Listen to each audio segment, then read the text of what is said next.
click on the subscribe button, especially the bell on the right side. Otherwise, you will miss the latest videos.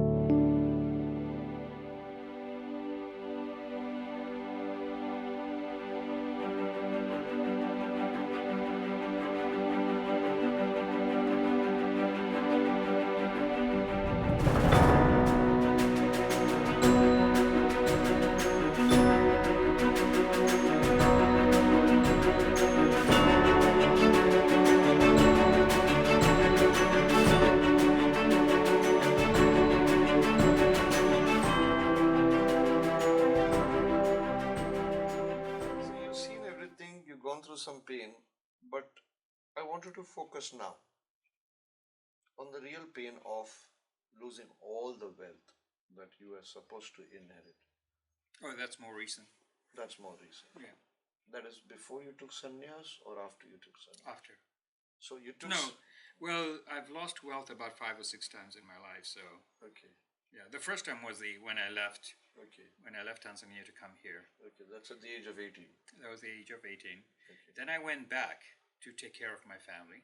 Okay. And this was after I've accomplished everything. You know, I had massive accomplishments, recognition from the White House, recognition from the politicians. So I had a little fame, little money. I mean, I was doing well in my profession.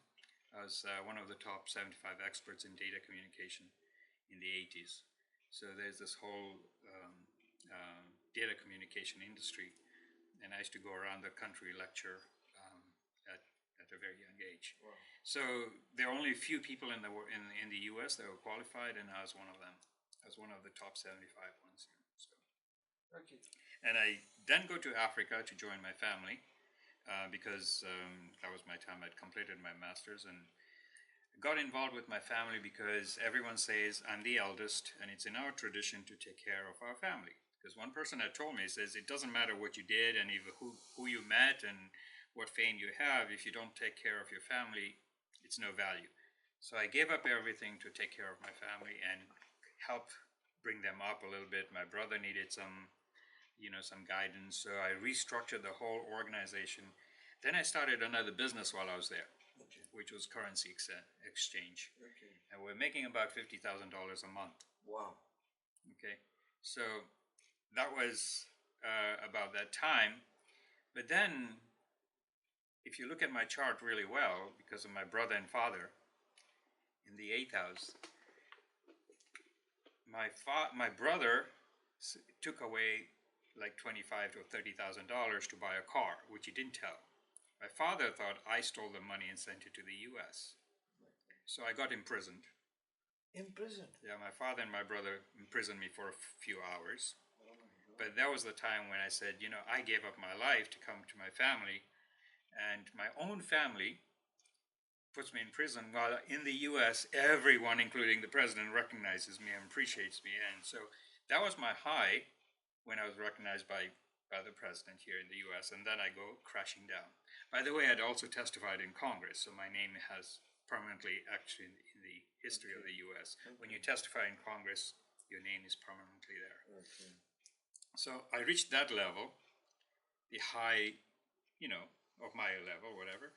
Then I joined my family again. I go there and I go down. So I was there for about 2 years, a year and a half, trying to work with my family. And when I got in prison, that's when I decided I need to move on and try to come back. But then my father actually had also created a problem with my passport. Oh. So I couldn't come back. Oh my God. So, and then he reported me to immigration. So there was all of these drama going on. Anyway, so I decided I need to move on. My father did say something like, okay, well, because I was trying to survive, I had no food for a long time, maybe about 7 months or so, where I'd take a corn, break it half, and eat one day and the other the next day. So this was my downturn again. And then he said, well, I'll give you this property if you agree to marry. So one of the things that happened to me is I would never compromise my value. And just because he said that, I didn't want to take the property because. And I had some friends that say, why don't you just say yes? I mean, how is he going to know? You say yes, and you get the property, you have a good life, and then you can find and get married to anyone else. He said to get married. He didn't say, whom. He's not giving you a wife. He said you can pick your own wife. But I didn't want to do that because that would compromise my values. No, when you say your values, means you had already decided not to marry? Is that what you No, mean? no. At that time, I wanted to get married. But you didn't want to do it just to take that property. Exactly. Okay, that's what That's you a question of principle for me. mean. So, in fact, all my life, there's one thing consistent. I never compromised on my principles. So, I did want to get married. I mean, I'm a young guy, and I really wanted to get married. There was not a chance, and in fact, I wanted to have a normal life like normal people, have love and, have kids like normal people and be wealthy like normal people. Not that much wealthy, but just enough so that my wife and my kids are happy somewhere. And I had all these dreams about that too. It wasn't just saying that I want to. So, but I didn't want to accept the bribe or the compromise. The other thing was, so anyway, this was going on, and I decided, okay, I'm going to leave. So I bid farewell to my mother. She gave me some of the leftover cash from a vegetable change, and I took that. And then we had a motorbike, and I drove the motorbike 900 kilometers to the capital. And then I arranged to get some jobs, and I had some friends who were supporting me. So that was my actual second downturn of losing cash completely from $50,000 a month.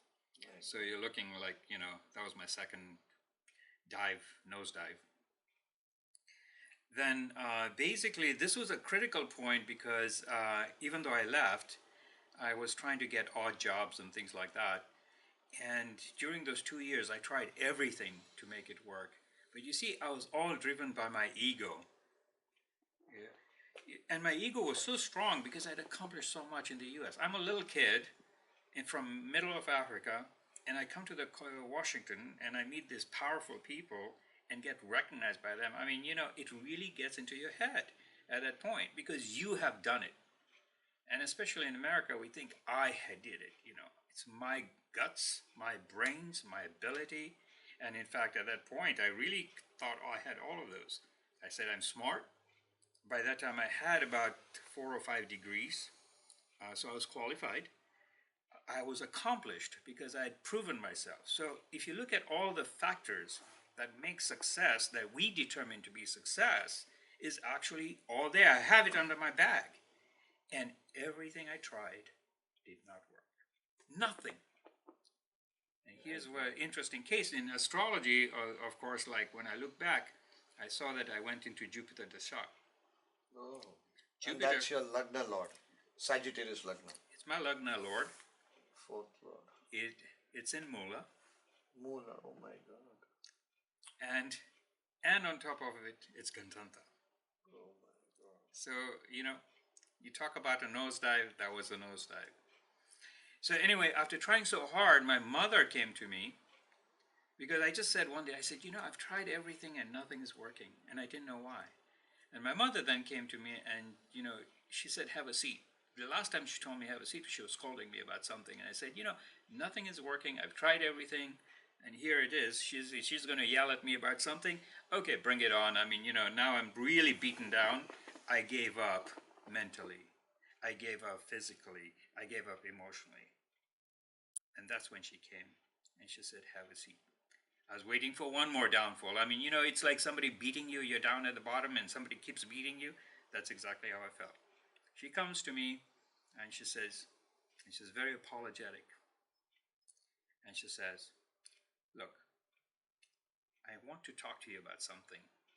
You would never write to me, which is true. I was in the U.S., I would hardly write because at that time it was really a huge task to get a paper, write down, find an envelope, find it, post, stamp. To me, that was impossible to do. Anyway, I'd hardly write. And she had an intuition, as all mothers do, about their kids, was that, there was a problem somewhere. So she went and saw a Jyotishi in our home temple in India, in Goa. Both my parents are from Goa. Okay. She got to the temple, and this was now, you have to realize, this letter she's showing it to me she had seen a Jyotishi 3 years prior to this conversation. Oh my God. So she sees a Jyotishi. She doesn't know my time, which is incorrect. I've never met this guy, and she never told me anything about it. But here she is with me now, and she says, please don't get upset, because she knew I was an engineering guy, I was a Western guy, and I didn't believe in any of these, Jyotish stuff. any hocus pocus kind of. If you, as an engineer, you show me, I know it, it's valid, it's validated by science, then I'll accept it. Otherwise, don't come and talk to me about this. In fact, I didn't even want to bother with it. Okay. She comes with this letter, and she writes it in Marathi. And of course, I didn't speak any Indian language. And so I asked her, well, first of all, she was afraid I was going to yell at her because she went to see an astrologer. And so she was very apologetic about it. And then I said, well, okay. And she tells me, I went to see an astrologer. And then she pauses, expecting me to explode, waiting for me to explode. And I became suddenly curious, because I was like, okay, what did he say? And now you see how Ishvara plays tricks, because this letter came to me at the exact time when I completely gave up hope. Not a day or minute before. Oh my God. It was only when I was completely dejected, having given up because I tried for 2 years to do everything under my ability. And I'm a survivor, so I try everything. So, what was written in that letter? That's exactly what I asked her to do, to tell me. I saw the date, and I was shocked. It was 1991, like 3 years before. And then, because I couldn't read, I made her translate every word by word. And so here are some of the things she said in summary. This guy, that I never met because I was in the US, he's in India, tells her that I will move back to Africa. I never ever wanted to do that. I will join my family's business again. I never ever wanted to do that, especially that. He told her that after I join the family business, things will not work out well. And then he said that I will leave the family after that, which is exactly what happened. And then there was one thing in that entire letter. Everything in the letter came out true except for this one thing. And this one thing was that things will work out well for me after my birthday on that year that she's having this conversation with me. We're having this conversation in February of that year. So now, in my mind, because I'm trying to be this very type A personality, get things done, kind of guy, I said, gosh, August is way too far. I'm getting a job. Because in February, I was expecting a job in March, because I'd been looking for it. And in fact, the guy was clear that he was going to hire me, but he was waiting for funds. So April, I'm desperate to talk to him, and I'm desperate for a job. He says, the funds haven't come in. May, the funds haven't come in. June, the funds haven't come in. Now I'm thinking my mother's prediction from this Jyotishi, who says that it will be soon after my birthday. My birthday is in August 6th. August, I call him and I say, has the funds come in yet? Because I've been hired. It's just that it was a development project, so they're waiting for 6 governments put money together into a venture capital, and then that's what I was doing, is venture capital now. So he calls me on Friday. My birthday was on Saturday, and he then says I have to go to work on Monday. I started working the Monday after my birthday, just exactly the way this Jyotishi said. Now, here, because of my engineering mind, I knew a lot about psychology. I said I could have done positive thinking, and which I did, by the way, to say that I should get my job in April. It didn't happen. So this whole letter, everything came out through except for this one thing, which was a future prediction. And this was to teach me that I had no control over what was meant to be. Can I Sure. interrupt and ask a question? Because you have studied Vedanta, you have also studied with Swami Dayananda Saraswati. Yeah. Bluntly, if I ask you, is destiny fixed? You know what Puja Swami would say? He says, Yes, but don't tell your kids about Ah, it. He says, because we want them to go work so that they can come and donate. When they're frustrated, then we'll tell them, by the way. Okay, so that's the short answer. There is variations. From what I've learned, there's some people that have fixed karmas, and you see that like in my chart. I have absolutely no choice. okay. There are other people on the other extreme that have more choice and less fixed. And then there are people in between that have sort of, and you can see this in Jyotish, like where the free will plays out. Yeah, I would request you to. I know your Rashi chart. We've taken it over here in the D60 and create your sutras course that we did.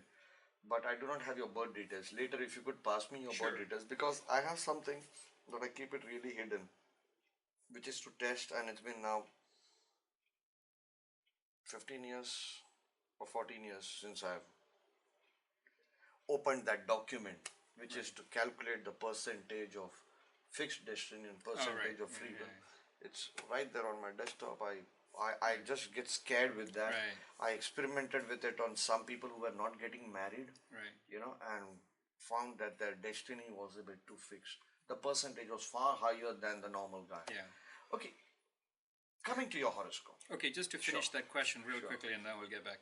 So that's the general question. What I found out after studying everything, whatever is meant to come to us, whether it's in percentages. Okay, so when I talk 100% is meant to come, that's fixed karma. There's certain people that have 20% that is fixed. What do we do in between? In between, we have choices, and in those choices we create karma, and in those choices we create papa and punya. So the analogy I want to give in this situation is that you're on a boat and you're sailing down the river. What we do because of our ignorance and because of our desires, we are always trying to row backwards. We don't go with the flow of the river, you see. And if we learn how to go with the flow of the river, then it's a cruise control. Okay. We are constantly saying, oh, there's a beautiful tree, there's a fruit tree on the banks of the river. I'm going to go Divert off. and go there. Exactly. Or you see other things. Oh, we see a people there, or I saw this, or I saw that. We take diversions, and because of our diversions, and then let's say we found a fruit tree, we want to stay there. We don't want to go down the route. And this is the biggest challenge that we have. What we do, and what I do as a Jyotish now, because of my experience, is try to guide people to go with the flow in that river, to dodge the boulders, Yeah. to avoid the falls, So, how to navigate in this river, because we're given our karmas, we're given our destinies, and within those destinies, we have little maneuvering, and how to do this without creating more papa. So, this is essentially what my whole focus of Jyotish is. Okay. Now, I wanted to discuss your horoscope, and thank you so much for agreeing it. And just for the readers, it's Sagittarius Lagna, and I taught this technique in the magazine and several other videos, Secret of Ascendance video or something like that. That whenever you see a Lagna, notice the number. So it is Sagittarius. It will be 9 number. Okay. So immediately go to the ninth house and do a cross or circle. Okay, that's what. So if it is Karka Lagna, you'll go to the fourth house. That means if it's Cancer ascendant, you'll go to the fourth house and do a circle. That's where the whole story is of your life. Okay, or the maximum concentration.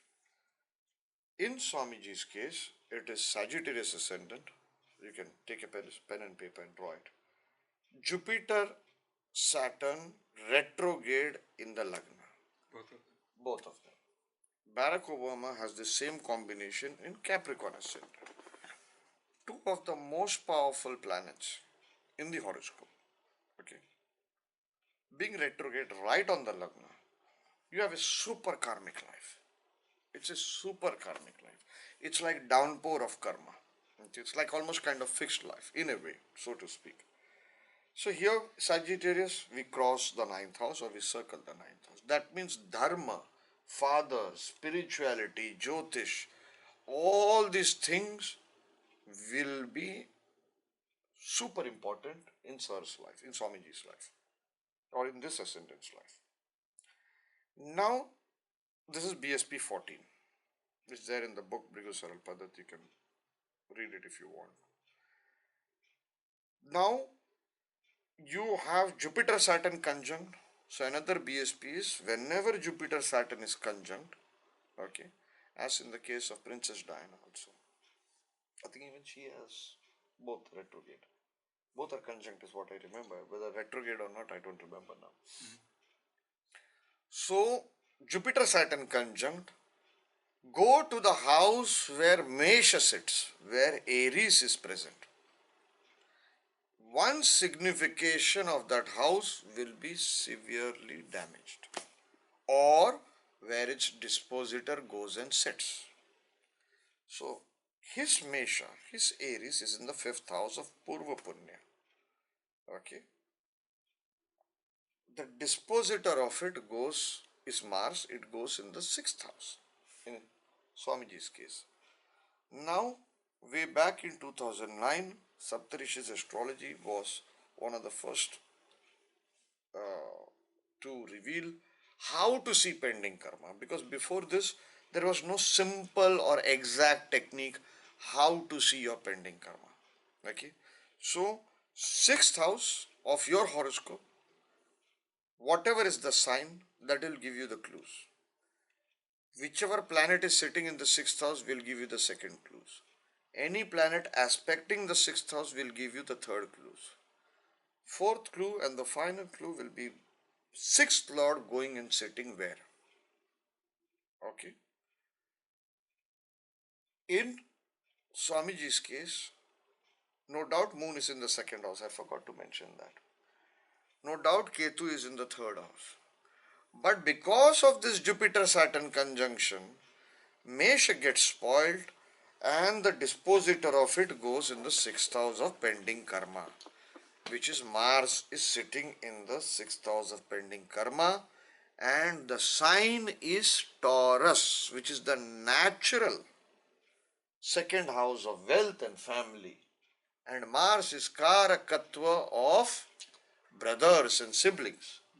So, as the story will unfold later, you will realize how this pending karma of brother, wealth, family is unfolding, and how the sixth lord has gone in the ninth house, being Venus, conjunct Rahu.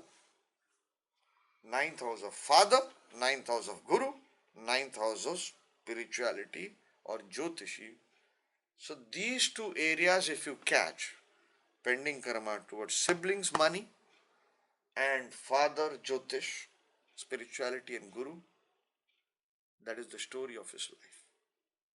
So we'll come to that story. How did you land up losing finally, recently, all the money and giving it off to your brother? How did you feel at that time?